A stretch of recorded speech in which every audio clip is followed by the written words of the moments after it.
Halo semuanya, kembali lagi ke channel Akpres Ormawa Eksekutif.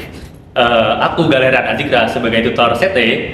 Dan aku, Nurul Reski Arifin, sebagai wali CT yang akan mendampingi kalian di ruang belajar. Pada kesempatan kali ini, kita akan belajar mengenai materi Algorithmic Thinking dan Intro to Out of Code.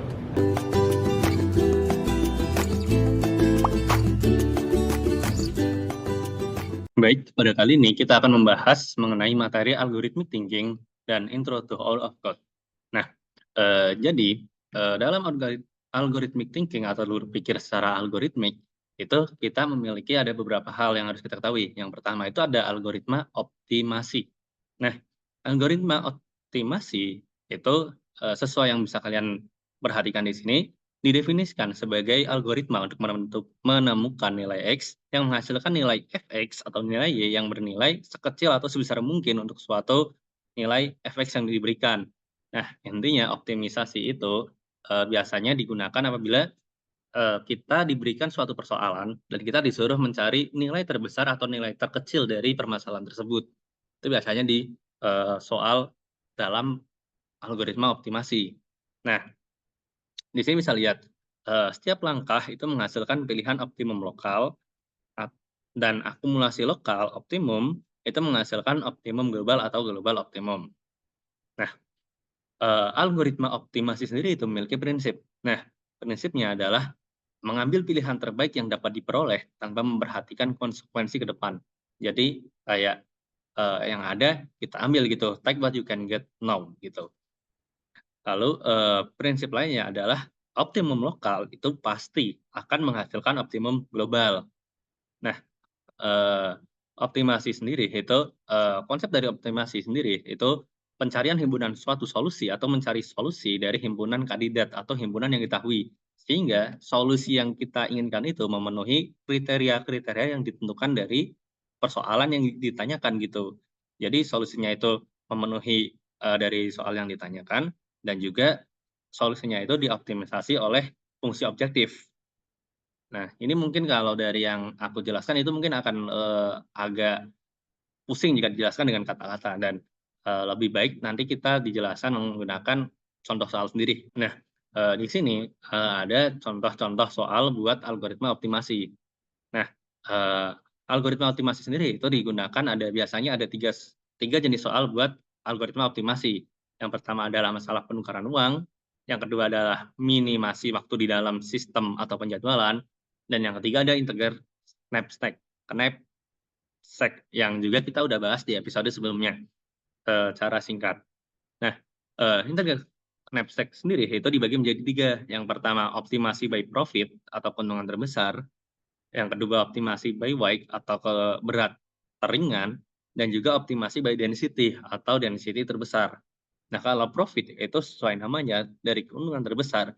Jadi, dalam persoalan knapsack itu biasanya kita diberikan suatu, eee, profit, suatu value untuk barang tiap-tiap barang. Nah, itu kita akan melakukan langkah-langkah pemecahan berdasarkan value atau berdasarkan nilai objek tersebut. Nah, dengan optimasi by weight itu, eee, dalam suatu persoalan itu nanti kan ada value, ada nilai, dan juga ada nilai dari, berat gitu. Biasanya berat ini entah itu kilogram, entah itu, biaya, biasanya itu tuh batasan. Nah, batasannya itu dari weight biasanya. Jadi profit itu value-nya, weight itu batasannya. Nah, kalau optimasi by density, itu dari density terbesar. Density itu kan, bisa dibilang, apa ya, massa jenis gitu kan, dari keketatan, dari kerapatan benda gitu. Jadi, optimasi dari barang ini, itu value-nya itu per baratnya itu lebih besar atau lebih kecil gitu. Nah, jadi langkahnya itu diisi dari keuntungan per unit yang terbesar gitu. Biar lebih jelas, kita lanjut dulu aja. Nah, selanjutnya ada bab selanjutnya yaitu perkenalan out of code. Nah, sebenarnya out of code itu lebih ke, gimana kita disediakan suatu waktu untuk kita bisa mengeksplor sendiri dasar-dasar dari ilmu komputer. Nah, jadi out of code itu waktu di mana kita sendiri bisa mengeksplor apa sih itu pemrograman itu kita memahami dengan sendiri gitu. Nah, panduan-panduannya itu ada detail on out of code tutorials and activities, like encourage every teacher to participate, plan your hardware needs, spread the word to student and participant, and beyond the out of code. Jadi, eee, panduan cara mengakukan out of code itu, yang pertama, kita harus mencari sendiri, bagaimana sih kita harus melakukan out of code, kita harus mengeksplor tentang ilmu komputer, tentang berpikir secara komputasional itu bagaimana, kita harus mencari terlebih dahulu. Nah, setelah kita mengetahui cara dasarnya, kita harus mencari pengajar gitu, dan pengajar ini tidak harus dosen, kita juga harus bisa sesuai teman sendiri dan, rekan-rekan yang bisa membantu gitu. Jadi intinya out of code itu suatu aktivitas mandiri untuk mengetahui untuk belajar mengenai berpikir komputasional secara mandiri gitu. Nah, jadi di out of code ini kita nggak bisa, melakukan suatu perhitungan gitu, karena di out of code ini hanyalah aktivitas mandiri gitu. Jadi di sini juga nggak ada teori dan juga nggak ada, soal-soal yang bisa kita bahas gitu. Nah, karena tadi yang bab 12 itu tidak ada soal yang bisa kita bahas, maka kita langsung bahas aja dari bab 11 gitu, yang tadi yaitu dari algorithmic thinking. Nah, di sini aku ngambil dari bab knapsack problem gitu. Nah, knapsack problem tadi kan, dibagi menjadi 3, optimized by weight, value, sama density gitu kan. Nah, kita baca dulu soalnya. Sebuah kapal barang akan diisi dengan muatan. Muatan tersebut akan dimasukkan ke dalam peti kemas dan setiap peti kemas memiliki ukuran yang sama. Namun, berat peti kemas yang terisi muatan belum tentu sama. Misalkan, WI adalah berat peti kemas ke I dan 1 kurang dari I kurang dari N. Kapasitas kapal membawa muatan adalah C. Kita ingin membuat kapal sehingga jumlah peti kemas yang diangkut itu maksimum. Lakukan perhitungan untuk N sama dengan 8 dan W sama dengan 100, 200, 50, 90, 150, 50, 20, 80, dan C itu 400. Nah, oke. Di sini, cara mengerjakannya kita harus menuliskan terlebih dahulu apa yang telah kita ketahui. Nah, di sini diketahui bahwa, yang diketahui itu kita memiliki jumlah peti itu ada 8. Jadi kita menulis N sama dengan 8, N sama dengan 8. Kemudian diketahui juga, eee, jadi di sini diketahui bahwa WI adalah berat peti kemas ke I, di mana I itu lebih besar dari 1 dan kurang dari, ini kurang dari sama dengan N ya, kurang dari sama dengan N. Nah, di sini bisa kita lihat jika kita memiliki N8, berarti di sini I-nya itu antara 1 sampai 8. Jadi kita ada 8 buah peti, yaitu peti 1, peti 2, peti 3, peti 4, sampai peti 8. Nah, di sini WI adalah berat peti ke I. Nah, kalau misalkan kita peti ke 1 berarti beratnya adalah W1. Nah, di sini nih kita bisa lihat kalau W1 itu 100, W2 itu 200, W3 50, dan seterusnya. Nah, dari situ bisa kita tulis nilai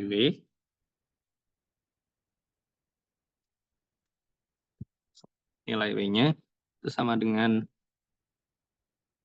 100, 250, 250, 90, 150, 50, 20, dan 80. Nah, jadi ada 8 buah peti dan beratnya masing-masing seperti yang tertulis. Ini berarti peti 1, peti 2, peti 3, peti 4, peti 5, peti 6, peti 7, peti 8. Nah, Yang ditanyakan adalah eh, jika kita ingin mengangkut kapal dengan jumlah peti yang diangkut itu maksimum, maka berapa banyak peti yang bisa dimasukkan itu ada berapa banyak gitu. Nah, di sini ada kata eh, peti kemas yang bisa sepeti kemas sebanyak-banyaknya yang bisa diangkut tanpa melebihi maksimum gitu kan. Kalau misalkan kita baca dari soalnya, yang diminta adalah kita mencari jumlah peti kemas terbanyak yang tidak melebihi dari nilai maksimum. Nah, di sini bisa kita lihat nilai maksimumnya adalah C. Nah, C itu adalah beratnya adalah 400. Berarti kita tulis lagi C atau nilai maksimum itu 500. Atau nilai maksimum itu 500. Nah, kita disuruh mencari peti terbanyak.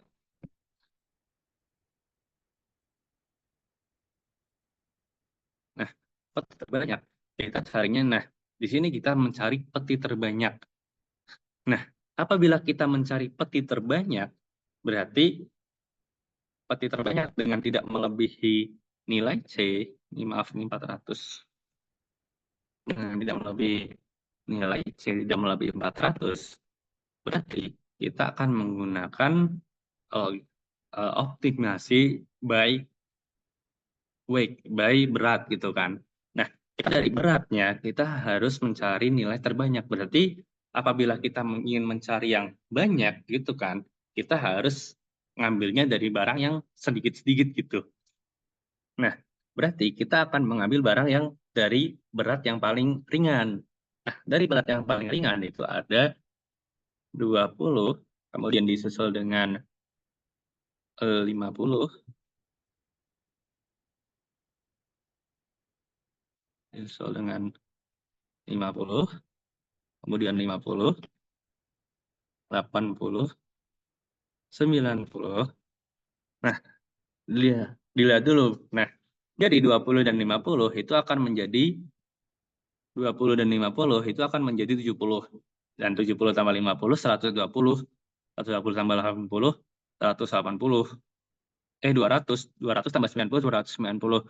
Nah, perlu diingat di sini kita memiliki batas maksimumnya itu adalah 400. Nah, maka kita akan naik lagi di atas 90. Nah, di atas 90 itu kan ada 100.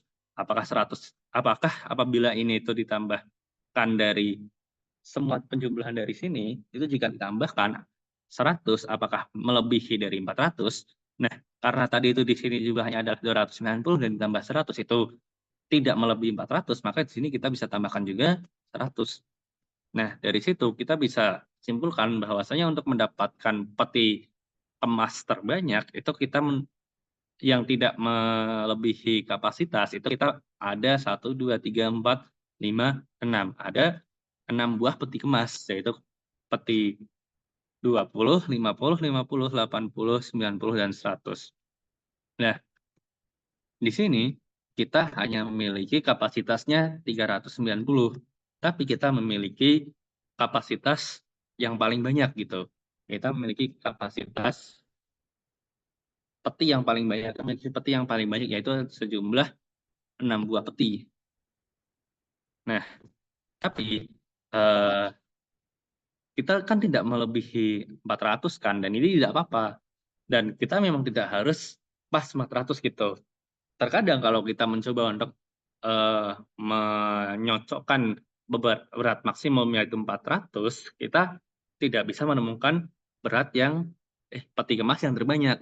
Contohnya, apabila kita mencari nilai 400 yang harus benar-benar 400, itu kan kita akan mengambil nilai 150, 200, dan 50. Itu kan kita hanya bisa 3 kan, tapi nilainya itu udah bisa 400. Nah, itu kan tetap saja mungkin memang kapasitasnya itu lebih besar yaitu 400.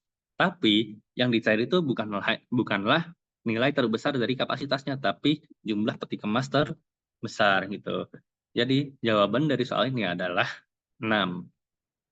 Selanjutnya adalah soal berikutnya. Soal ini juga soal tentang knapsack problem. Kenapa? Karena dalam materi algorithm thinking itu knapsack problem itu menjadi salah satu rintangan gitu bagi orang-orang buat memahami algorithmic thinking dan juga berdasarkan soal-soal tahun kemarin. Nah, knapsack problem itu sering muncul pada UAS. Nah, dalam sebuah berangkas milik Danis terdapat beragam benda berharga berikut, yaitu 3 gram emas seharga 3 juta, 5 gram perak seharga 1.500.000, 2 gram berlian seharga 5 juta, dan 10 gram mutiara seharga 4 juta.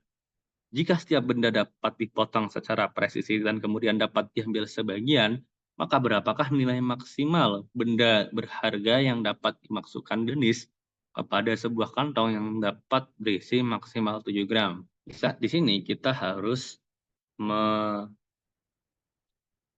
menuliskan data-data yang sudah kita ketahui. Nah, di sini kita harus pertama tulis value atau nilai.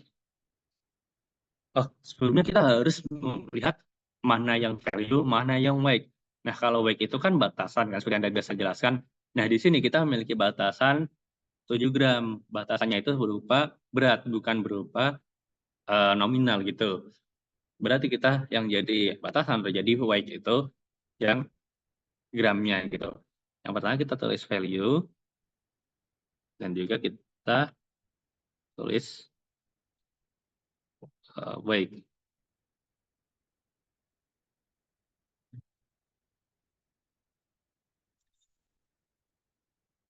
Oke. Nah, pertama kita tulis yang pertama itu ada emas seharga 3 juta, 3 gram emas seharga 3 juta. Berarti value-nya adalah 3 juta. Kalau di sini kita tulis saja 3.000, 3 juta atau 3.000 dengan beratnya adalah 3 gram. Beratnya adalah 3. Lalu yang nomor 2 ada 5 gram perak seharga 1.500.000 rupiah. Berarti value-nya adalah 1.500.000 dan beratnya itu ada 5 gram. Yang ketiga ada 2 gram berlian dengan seharga 5 juta rupiah. 2 gram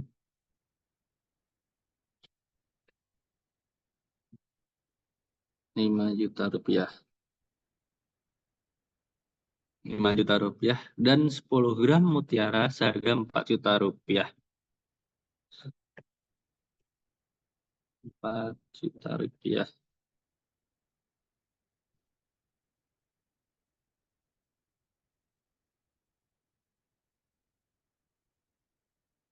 4 juta rupiah 10 gram.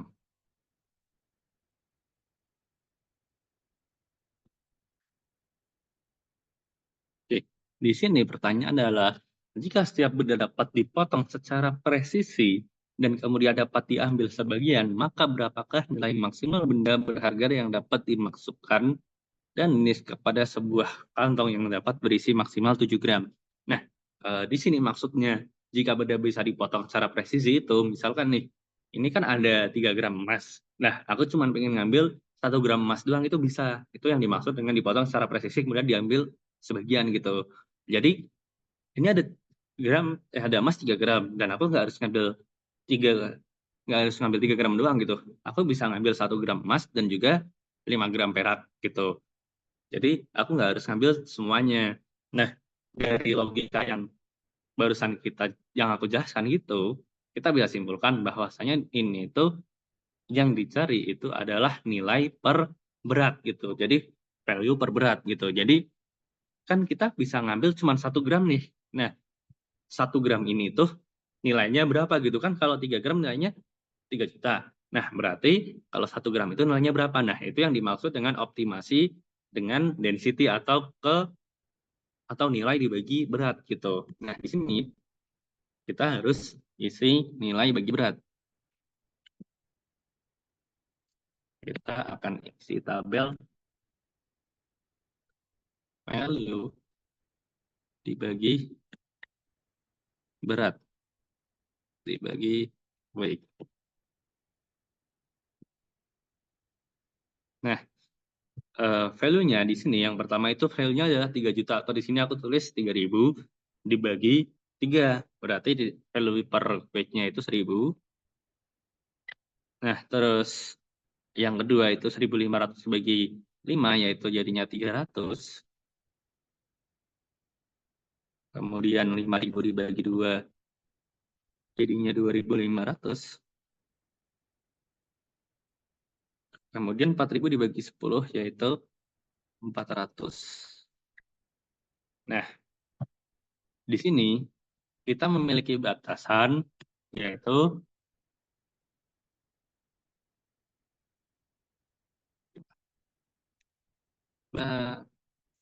yaitu weight-nya itu nggak boleh lebih dari 7.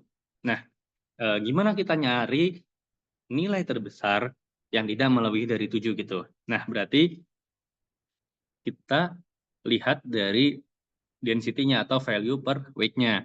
Nah, di sini kita ambil dari yang density atau value per weight-nya itu terbesar gitu. Nah, di sini bisa kita lihat value yang terbesar itu adalah 2.500. Nah, pertama berarti kita ambil dulu yang 2.500. Itu berarti yang 2.500 kita bisa mengambil jumlah 2 gitu kan. Berarti kita bisa ngambil sejumlah 2.500 kali 2 kan, berarti kan kita bisa ambil semuanya kan. Berarti kita ngambil 5.000 atau 5 juta. Nah, kemudian kita lihat di sini. Di sini yang terbesar selanjutnya itu dari 1.000, yaitu dari nomor 1. Nah, nomor 1 ini kita kan baru tadi dengan mengambil yang nomor 3, ini yang 2.500. Dengan mengambil yang 2.500, kita kan baru punya berat total, yaitu 2 kan, kita baru punya berat total 2. Nah, di sini yang terbesar kedua itu punya berat, kalau kita ambil semuanya itu kita punya berat 3, cuman 3. Jadi kita masih punya sisa 5 kan. Nah, dari sisa 5 itu kan jadi kita bisa ambil semuanya karena kita masih sisa 5 dan ini beratnya cuman 3.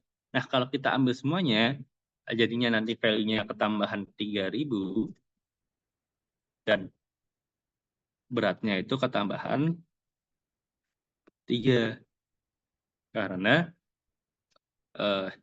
kita kan kalau ininya kita ambil semua, kita kan punya 7 berat. Udah kita ambil 2 dari sini. Ini kan kita ambil semua kan. Nah, kita sisa 5 kan. Kita sisa 5. Nah, dari 5 ini kita lanjut ke nilai terbesar kedua. Nah, nilai terbesar kedua atau nilai terbesar selanjutnya itu adalah 1.000. Nah, 1.000 ini kalau kita ambil semuanya itu nilainya ada 3. Beratnya ada 3. Nah, kita punya sisa slot beratnya itu 5. Nah, kan bisa kita ambil semua. Nah, kalau kita ambil semua kan berarti value-nya nambah 3.000, beratnya nambah 3. Nah, ini. Nah, berarti kan kita setelah kita ambil 3, beratnya ini kita tinggal sisa 2 gitu kan. Nah, dengan sisa 2 ini, tadi dengan kata-kata bahwasanya kita bisa ngambil cuman sebagian gitu kan, kita itu bisa lanjut ke nilai terbesar selanjutnya. Nah, nilai terbesar selanjutnya setelah 1.000, itu kan ada 400. Nah, dari 400 ini, kita kan cuma tinggal sisa berat 2 kan. Nah, dari 2 ini, kita ambillah dari 10 ini, kita ambil 2. Nah, kalau 10 ini kita ambil 2, berarti cara menghitungnya itu dari 400 ini kita kalikan 2. Berarti ini ditambah 800, karena nilai 400 ini dikali dengan 2. Kenapa gitu? Karena berat 10 gram emas ini kan nilainya kan 4 juta kan. Kalau di sini aku tulis 4.000, itu kan kalau 10 gram. Berarti kalau 1 gramnya itu kan cuma 400. Nah, berarti kalau 2 gram itu nilainya 800. Ini ketambahan 2. Nah, akhirnya kita dapatkan nilai terbesar, yaitu sejumlah 8.800 dengan berat totalnya itu adalah 7. Berat totalnya itu dari 7. Nah, oke, udah guys, untuk pertemuan kali ini cukup segitu saja. Terima kasih, bye-bye. Sekian video pembelajaran kita kali ini, semoga bermanfaat. Jangan lupa like and share ke teman-teman kalian. Semangat belajar and see you on the next video.